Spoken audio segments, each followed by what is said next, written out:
Hello, lovely people, and welcome to my channel. My name is Stephanie, and this is Evolved Chin. It's my little corner of the world where I like to talk about spirituality, metaphysical stuff, universal laws, and psychology. So, I'd like to talk about this phrase, being in soul, or I've heard it stated as get into soul, or collapse duality, or, balance the energy. And, when I guess, when you look at all these phrases, you can understand what they mean as far as words go. But if you're somebody on this like spiritual path or twin flames journey, you have probably come across these phrases.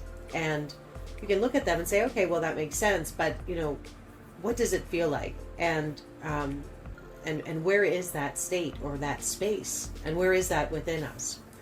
So for me, what I did when I happened upon all of this, and I would hear people say this on their YouTube content or their whatever, I'm like, God, what does that feel like? Where is that place? And, is it something that once I get there, it's like, okay, I'm there and I've achieved it. Now I don't need to do anything, or nothing bad will happen, or my emotions will always be balanced. Like, not that I thought those things, but in a way I kind of did.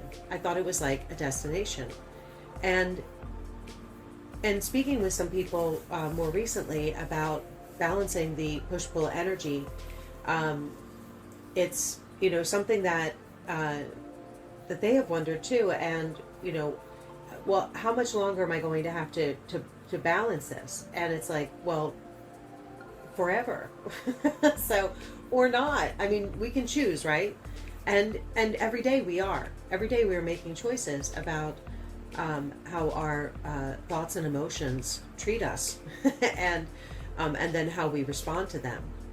So it's one of those things that I have found, just having tried so many different things to try to like shortcut it, especially because what's often what we're sold and told, and just different things like buy this or do that.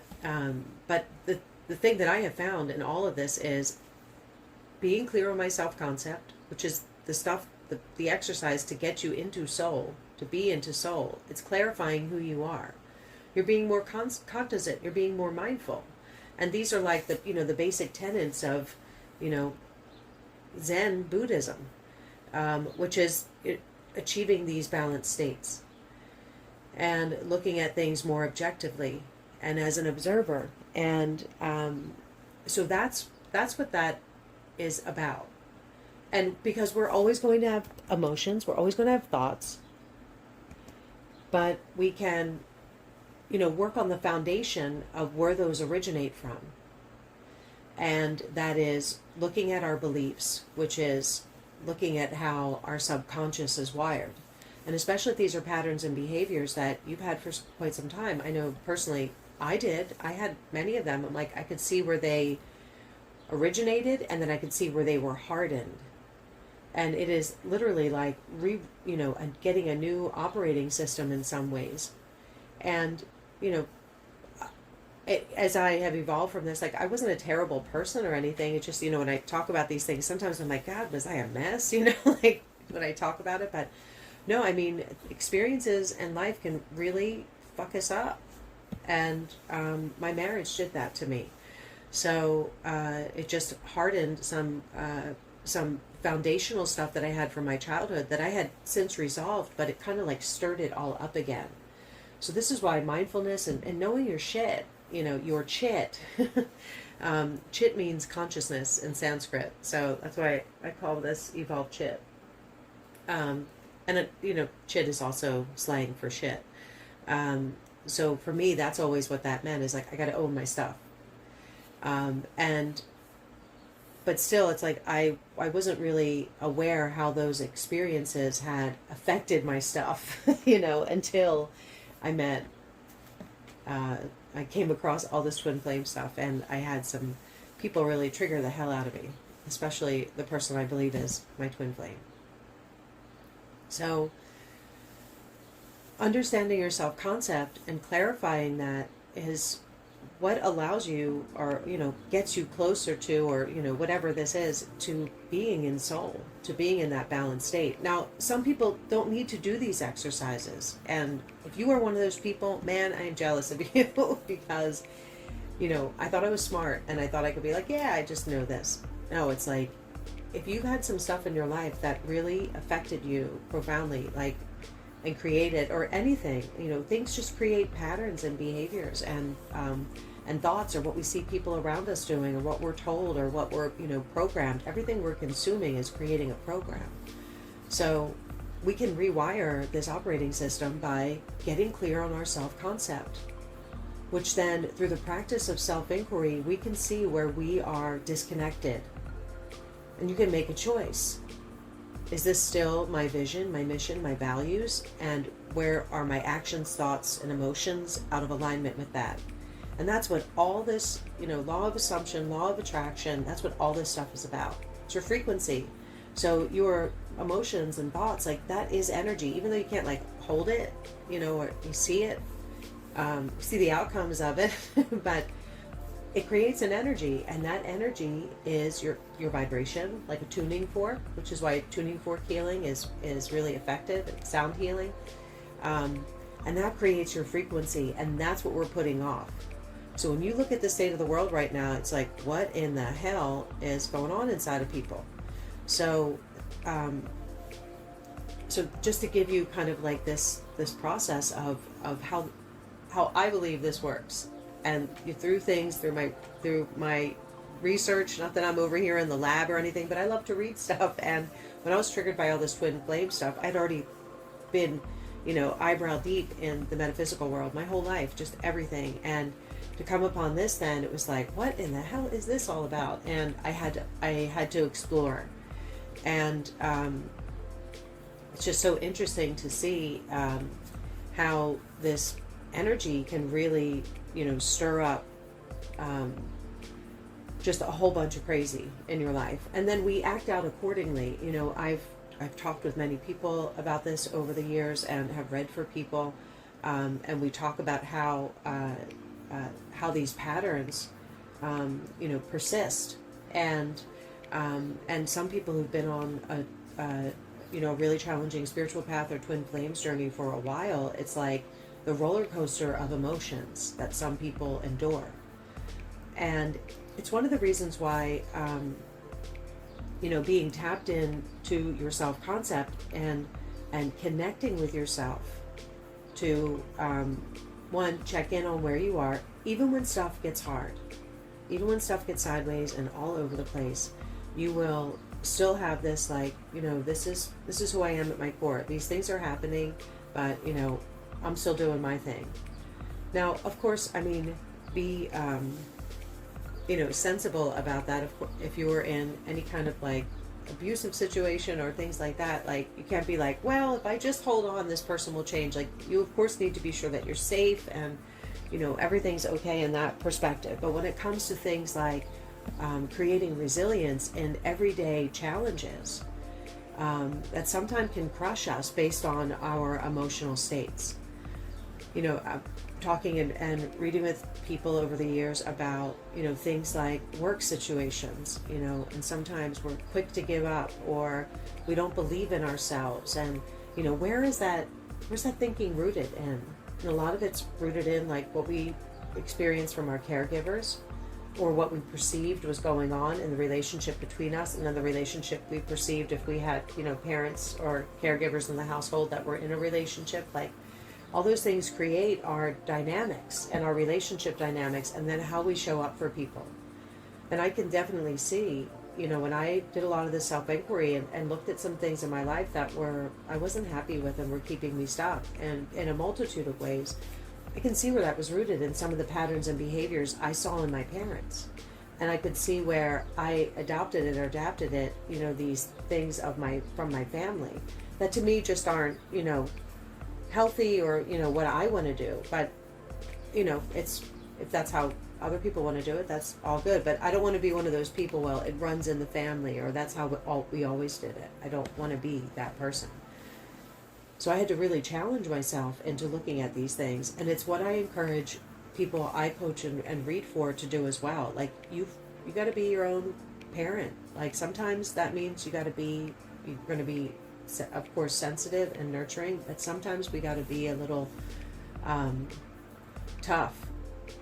And that's something that I had to be. I had to learn to be tougher on myself in some things where I was, maybe being apathetic. So identifying your self-concept allows that.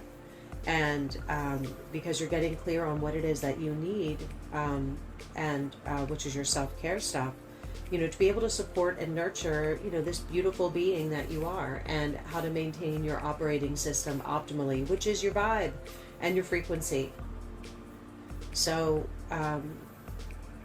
for me, when I'm in that place, that's the getting in soul place. And when I'm there, I love it, and I want to stay there as long as I can. But then sometimes a human has, no, I'm just kidding. Sometimes stuff comes up, and things can be either like minor, nuisances, or they can be like, cataclysmic. So this is where knowing yourself and how to balance your stuff and what you need to do to be able to do that will allow you to maintain these states more often than not.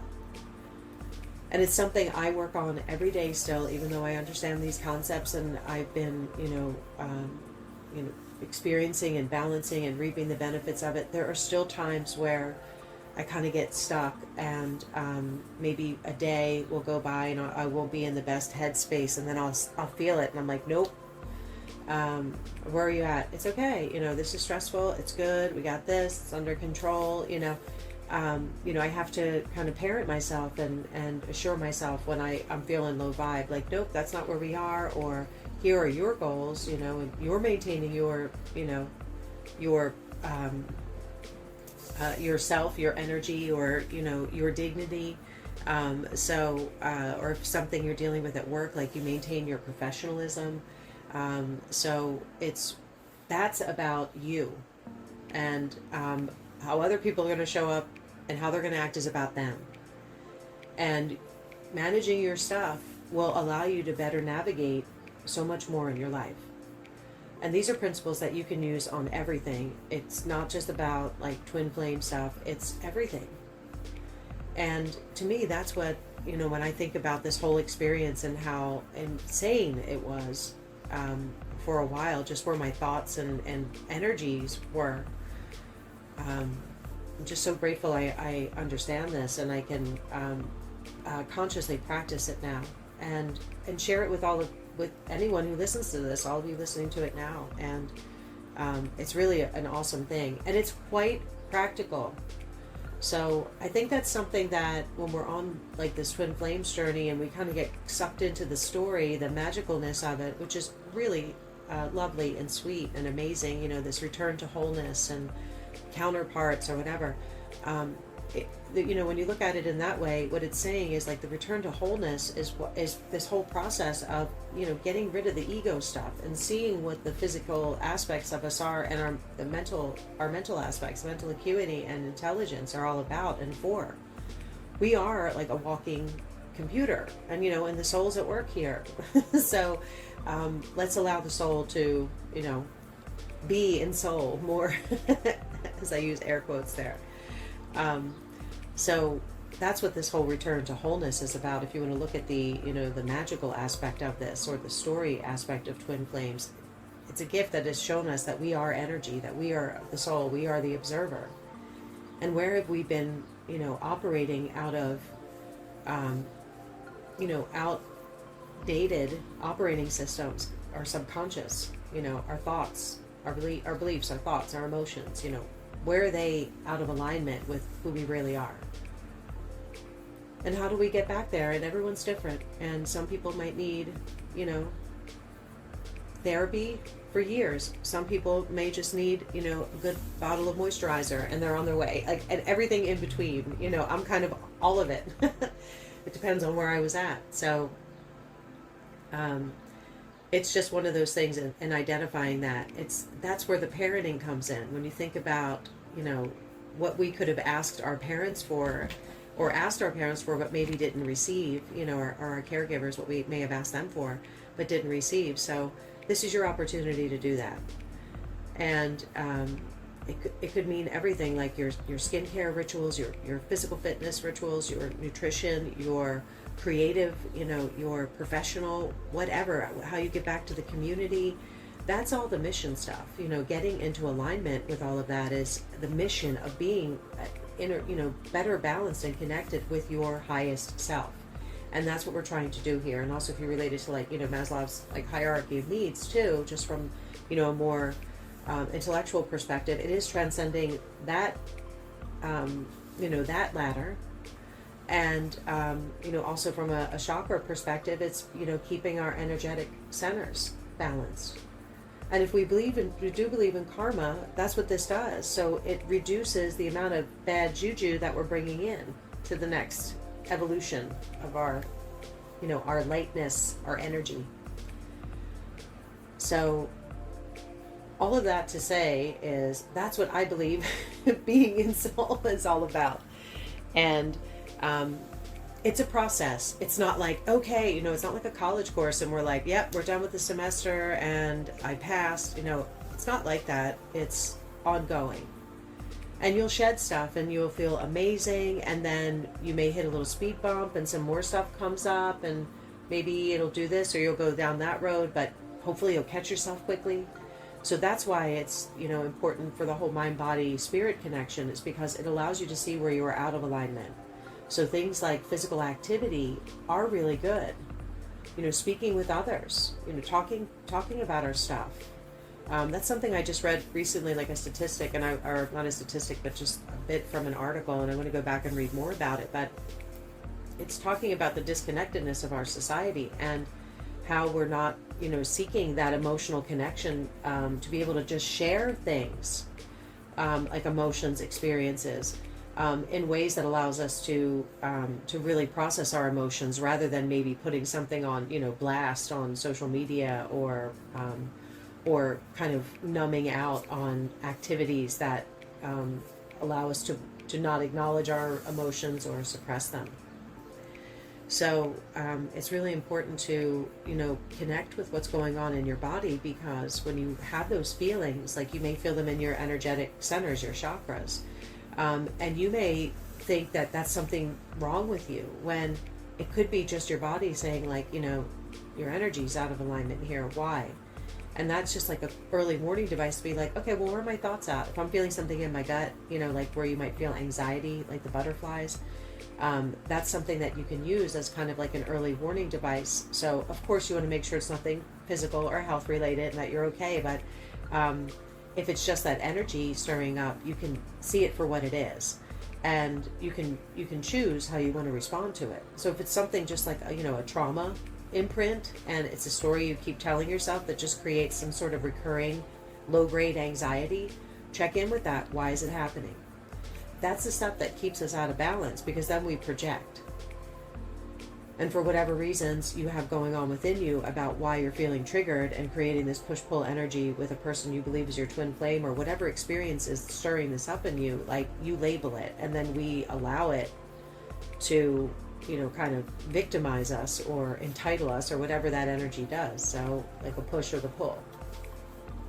So getting connected to your self-concept, identifying the things that you need to do for you to stay balanced and connected to who you are, mind, body, soul, is what I have found to be most effective. And that's what allows us to balance our thoughts and our emotions. We can use those thoughts and emotions through self-inquiry to see where we are out of alignment with our values of who we are and what we want to experience. So I hope saying the same thing in this video a few times helps it sink in, because again, I think, when I've coached people and I read for people and I share this with them about how I balance my push-pull energy and, use these tools to continue to balance the push-pull energy, they're like, well, it just doesn't feel magical. And like I said earlier, I felt the same way. I was like, no, this is really practical. It's me that's the magic. I'm calibrating my energy over here, and I'm doing it through alchemizing my bullshit. So you can do it too. And so as always, I'm going to put a lot of links to resources in the description and the pinned comment. And of course, I encourage you to go out and visit my website, evolvedchit.com, and go to the Get Started page. So I am offering coaching sessions now, and you can purchase one through my website. And I do have a special offer that I'm running, and also I have a free ebook called The 7-Day Mindset Reset, and it's just simple exercises to help you connect to who you are, your self-concept, and you can start to develop that. I highly encourage you just to make it all about you, like not about like the twin flame or the relationship or even any affirmations or things that you're creating. If we're projecting like this, it's really important then to see why we're projecting to really be obsessing over this and wanting this relationship so badly. So it's important to focus on you and where you are about just all of you, and those exercises will guide you through that. And also, I have a lot of content on my site and the blog about law of assumption and mindfulness, and how to use affirmations, and persisting, how to make sure that we're persisting in all of this. And so check out the blog articles too. And a couple of other things just to point out, if you're somebody who is on like a twin flames journey and you're really trying to understand all of this, I encourage you to check out content from Liora. And Liora was a twin flames coach and spiritual teacher. And someone had posted her ebook for sale on Amazon. I purchased it. It's now out on my channel, that a recording that I did of it on the twin flames teachings. And it talks about the story of twin flames, which is really beautiful, but then also just explains how to help you balance the energy, and by doing some simple exercises of self-inquiry to help you see what's going on within you and examine, like, well, why am I feeling this way? And it's kind of like being your own little social scientist and seeing what's happening within you, observing yourself, and that will allow you to see why you're being triggered. And then what you can do to manage that. So this is just a reminder that you are loved, you are amazing, you are awesome, you are necessary, and you are really freaking needed right now. So step into your power. And until next time, I'm sending you lots of love and good vibes for your journey. Bye.